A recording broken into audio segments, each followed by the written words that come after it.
सुप्रभात मित्रांनो, मन धागा धागा जोडते नवा या मालिकेच्या आजच्या भागामध्ये इकडे आकांक्षा ही बोलत असते की दादा आज कोणची पूजा आहे. तर सार्थक सांगतो की आज आपल्या आईबाबाची ॲनिव्हर्सरी आहे ना, म्हणून मी पूजा ठेवली आहे. तर इकडे आकांक्षाला आनंद होतो. तर अरविंदजी सांगतात की अरे मग गुरुजी कधी येणार, आत्तापर्यंत यायला हवे होते ना.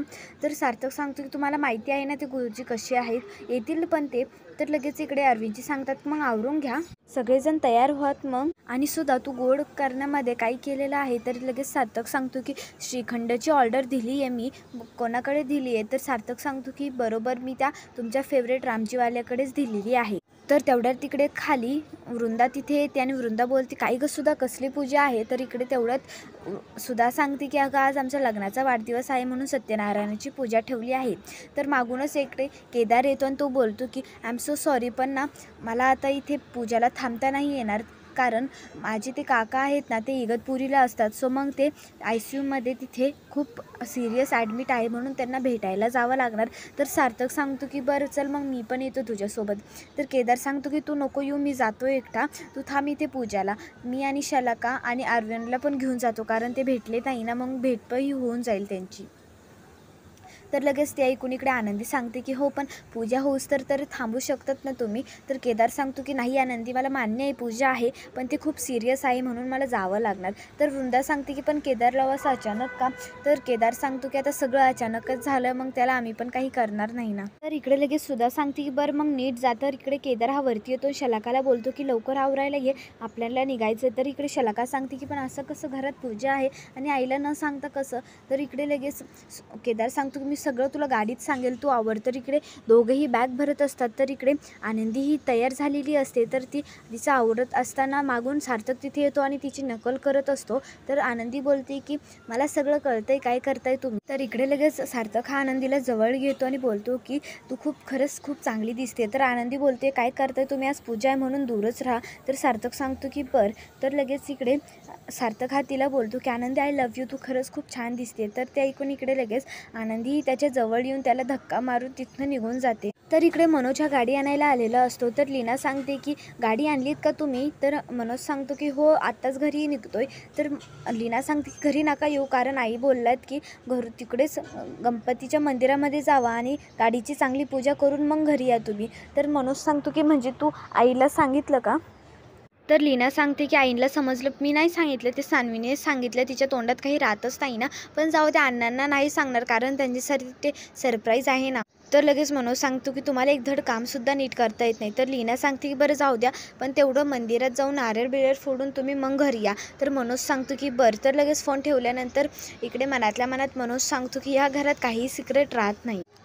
तर इकडे आनंदी ही सुधाकडे येते. तर सुधाला सांगते की तुम्ही खूप भारी दिसताय, एकदा लक्ष्मीसारख्या दिसताय. तर ते ऐकून इकडे सुधाला खूप आनंद होतो. तर इकडे आनंदी ही तिला काजळ लावते, तिची दृष्ट काढते. तर तेवढ्यात तिथे अरविंदजी येतात आणि बोलतात की फक्त तिचीच दृष्ट काढायची का, माझी नाही काढायची का. तर आनंदी सांगते की तुम्ही खूप भारी दिसताय, एकदम लक्ष्मीनारायणसारखा तुमचा जोडा दिसतोय. तर तेवढ्यात तिथे वृंदा येते आणि वृंदा बोलते की हे बघ आनंदी, तुझा मोबाईल तिथे राहिला होता, खूप वेळचा कॉल येतोय कोणाचं तरी बघ. तर लगेच आनंदी बोलते की हो बघते आणि ती मोबाईल चेक करत असते. तर ती कॉलवर बोलते की बरं मी आलेच 2 मिनटात. तर आनंदी बोलते की मी आता येते, ते रामवाडीची मिठाई आहे ना, ते त्यांनी पार्सल घ्यायला बोलवले, तर मी तिथनं घेऊन येते. तर अरविंदजी सांगतात की तू का जाते गं, मी जाते ना. लगेच ते ऐकून आनंदी सांगते की तुम्ही नका जाऊ, मी जाते, कारण इथंच आहे ना, किती वेळ लागतोय. तर लगेच अरुणजी सांगतात की अगं काही नाही, पूजेला जो खूप वेळ आहे, मी जाऊन येतो. तर लगेच इकडे दोघेही अरविंदजी आणि आनंदी तिथनं निघून जातात. तर इकडे अण्णा हे जोराजोरात घरात आरडाओरडा करत येतात आणि बोलतात की काय हा माणूस सकाळपासून कुठं गेलाय, मला काही समजतच नाही आहे. तर इकडे लगेच लीना आणि मालती ही सगळे जमा होतात आणि बोलतात की मग एवढं का चिडता, येईल नसता तो. तर लगेच सान्वी हसत असते. तर तिला बघून इकडे लीना सांगते की तू का हसतीये गं. तर सान्वी सांगते की बाबांना सगळं अण्णांना माहिती असूनसुद्धा ते नाटक करताय. तर ते ऐकून इकडे लीना सांगते की म्हणजे अण्णा तुम्हालाही माहिती होतं का. तर अण्णा सांगतात की हो. तर लगेच ते ऐकून इकडे लीना सांगतात की म्हणजे ह्या सान्वीने सांगितलं वाटतं, कारण तिच्या मनात काही राहतच नाही. तर लगेच अण्णा सांगतात की तिने नाही सांगितलं, ती जेव्हा खेळत होती तेव्हा खेळता खेळता ती बोलत होती की बाबा आता गाडी आणणार आहे, तर मग सगळे फिरायला जाणार आहे. तेव्हा मी ऐकलं आणि तिला विचारलं, मग तिने सांगून टाकलं. तर लगेच मालती सांगते की म्हणजे आत्ता ते तुम्हाला सरप्राईज होतं, ते देखील सरप्राईज नीट राहिलेलं नाही वाटतं. तर लगेच इकडे अण्णा सांगतात की काय तुम्ही एवढा दिवसभर सकाळभर तो मनोज माझ्यासाठी सरप्राईज आणायला गेला आणि तुम्हाला एक सिक्रेट पण नाही ठेवता आलं, काय म्हणावं तुम्हाला आता. तर लगेच इकडे मालती सांगते की आम्ही सिक्रेटच ठेवलं होतं, पण हे सगळं सानवीमुळे झाले. तर इकडे सगळे हसायला लागतात. तर इकडे मनोज ह्या गाडीची पूजा केलेली असते, त्याने तो खूप खुश असतो. तर इकडे अरविंदजी हे बाहेर येतात आणि ते जातच असतात. तेवढंच आनंदी बोलते की तुम्हाला पिशवी हवी होती ना. तर अरविंदजी सांगतात की अगं मला पिशवीची काही गरज नाही आहे, कारण तो रामजीवाला मला कायम पिशवी देतो आणि ना मला बाहेर जायचं कारण हे माझं वेगळंच आहे.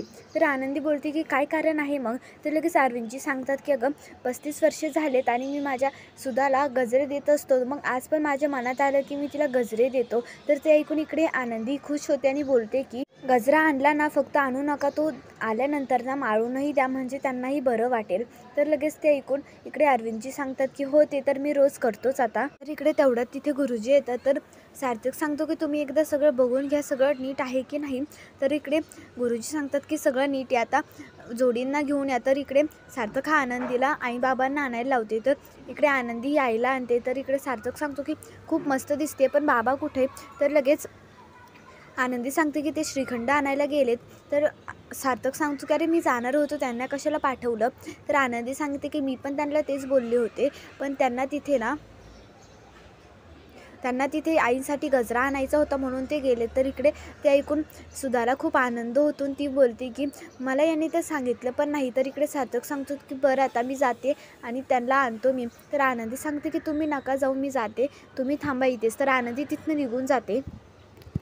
इकडे आनंदी ही रस्त्याला आलेली असते. तर ती बाबांना आवाज देते. तर इकडे अरविंदजी हे तिला बोलतात की तू तिथेच थांब, मी तेवढ्यात तिथे येतो. तर इकडे अरविंदजी हे न बघता ट्रॅफिक हे पार करत असतात. तर तेवढ्यात तिथे मागून एक रेड कलरची गाडी येते आणि त्यांना ती धक्का मारून तिथनं निघून जाते. तर ती रेड कलरची गाडी बघून इकडे आनंदी तिचा प्लेट नंबर बघून घेते आणि इकडे ती बाबांकडे ओरडतच ही जोरात बाबा बोलते आणि ती इकडे बाबांना उठवत असते, पण अरविंदजी हा उठवत नसतो. तर इकडे ते बघून इकडे आनंदी जोरात जोरात ओरडून रडायला लागते. तर इकडे आनंदी ही अरविंदजीला हॉस्पिटलमध्ये घेऊन येते. तर इकडे डॉक्टरला बोलते की लवकर काही करून ठीक करा. तर इकडे वृंदा ही विचारत असते की हे दोघं कुठे गेले, एवढा वेळ लागतो का. तर इकडे तेवढ्यात आनंदी ही सार्थकला कॉल करते आणि बोलते की तुम्ही प्लीज लवकर सिटी हॉस्पिटलमध्ये या. तर इकडे सार्थक सांगतो की पण झालं आहे तरी काय. तर तेवढ्यात आनंदी सांगते की बाबांचा ॲक्सिडेंट झाला आहे, तुम्ही लवकर या. तर ते ऐकून इकडे सार्थकला खूप मोठा धक्का बसतो, त्याच्या पायाखालची जमिनीच ही सरकलेली असते. तर तेवढ्यात तिथे सार्थक हा बोलतो की मी लगेच येतो. तर तिथनं सार्थक हा निघून जातो. तर तेवढ्यात इकडे सुद्धा त्याला बोलते की पण झालं आहे तरी काय. तर इकडे सार्थकला काही बोलता येत नसतं, तो बोलतो की माझा एक मित्र त्याला काहीतरी झालं आहे, तो अबब करून तिथनं निघून जातो. तर इकडे सानवी ही अण्णांना विचारत असते की आपण गाडी लावायची तरी कुठे. तर अण्णा सांगतात की अगं लावूयात, नाही तर शेड बनवूयात आपण. तर इकडे सानवी ही तिथनं निघून जाते. तर इकडे घरचे बोलतात की ही सानवी ना आता 8 दिवस गाडीचंच लावून धरणार, कारण तिला खूप एक्सायटेड आहे ना ती. तर लगेच अण्णा सांगतात की जसं मोठ्यांना कौतुक असतं तसं लहान्यांनाही असतं, पण आपण किती वेळची तयारी करून बसलो आहे, मनोज अजून आला तरी का नाही. तर रीना सांगते की मी आत्ताच थोड्यापूर्वी कॉल केला होता, येतच असतील. तर अण्णा हे कॉल करत असतात, पण मनोज हा उचलत नसतो. तर इकडे आनंदी हॉस्पिटलमध्ये बघत असते. तर तेवढा तिथे सार्थक हा पळत येतो आणि बोलतो की काय झालं आणि बाबा कुठे. तर लगेच आनंदी सांगतात की त्यांचा ॲक्सिडेंट झाला आहे, ते तिथे आतमध्ये आहे. तर लगेच त्या ऐकून इकडे सार्थक सांगतो की पण झालं तरी कसं.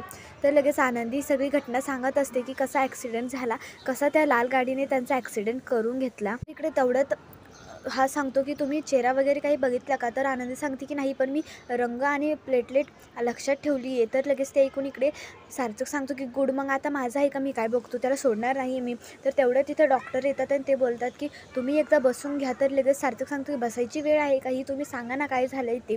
तर लगेच डॉक्टर सांगतात की आम्ही तुमच्या बाबांना खूप प्रयत्न केले होते सार्थक, पण he is not any more. तर ते ऐकूनच इकडे दोघांच्या पायाखालची जमीन सरकते आणि त्यांना खूप मोठा धक्का बसलेला असतो. तर डॉक्टर सांगतात की ते नाही वाचले. तर लगेच इकडे सार्थकला खूप मोठा धक्का बसतो. तर इकडे ओरडतच सार्थक सांगतो की तुम्हाला काही कळतं का, काय बोलताय तुम्हाला? आनंदी चला आपण बाबांना घेऊन दुसऱ्या हॉस्पिटलमध्ये जाऊया. डॉक्टर तुम्हाला समजतं का काय बोलताय तुम्ही?